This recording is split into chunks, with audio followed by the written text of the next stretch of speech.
guys, today I want to talk to you about the importance of cooking oil filtration and actually the big difference between filtering with a regular oil filter machine and a microscopic oil filter machine like this one. Okay, it's very important that at the end of each night or in the morning that you filter your cooking oil. Okay, if you don't do that and the frying debris sits in there day after day after day, 2-3 days before filtering, what's going to happen is that debris is going to kill the oil irreversibly. Okay, it raises what we call the TPMs, the total polar material in the oil, and that's what gives it soggy, greasy food when your customers eat it.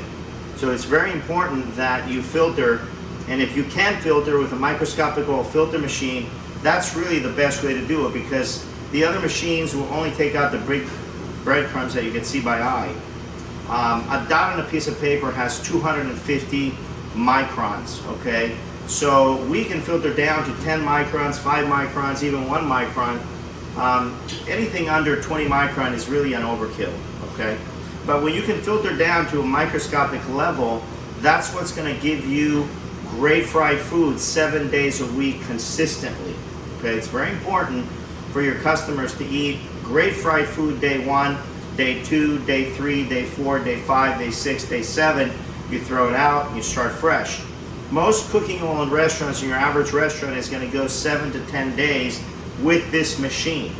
Okay, and that is if you, again, filter properly, wait 5-6 minutes, do the filtration process correct, use the machine correct, make sure that the filter rack is sitting in place. Make sure that those rubber O-rings are in place. That's our double seal, patent pending filtration method technology that actually ensures that not a drop of the greasy, dirty oil goes back into the filter, to the fryer, without actually passing through the filters and cleaning it up.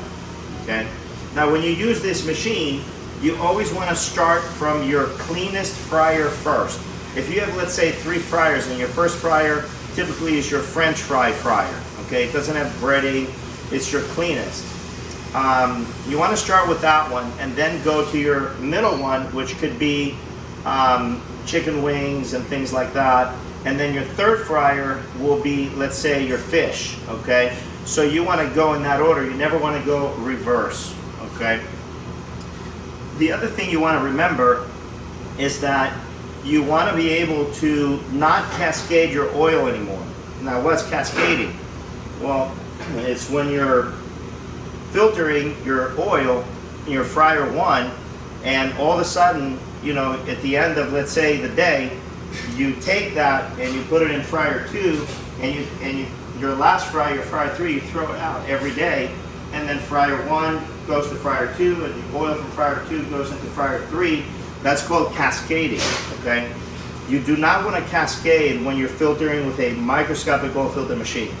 We're going to give you a piece of paper. It's going to have a chart, 31 days and up to 6 fryers, and you're going to place that laminated, place it near the wall near the fryer, and you're going to continue to filter every day, each fryer, and then you're going to mark off you've filtered it or you changed the oil. And once you do that, what you're going to see is a pattern. With your first fryer, which is your cleanest oil, you may go 14 days, 20 days without oil before you actually throw it out. But when you do throw it out, it's dead. You don't want to, you don't want to keep using it or putting it to the second fryer. What's that going to do? The guy that's eating chicken is going to get now, really bad oil from your fryer 1, and the guy that's eating fish, okay, that he just ordered, is actually eating contaminated oil from fryer 1 and from fryer 2 before it goes to fryer 3. So that guy that's ordering fish never really eats great fried fish because the oil's already been contaminated.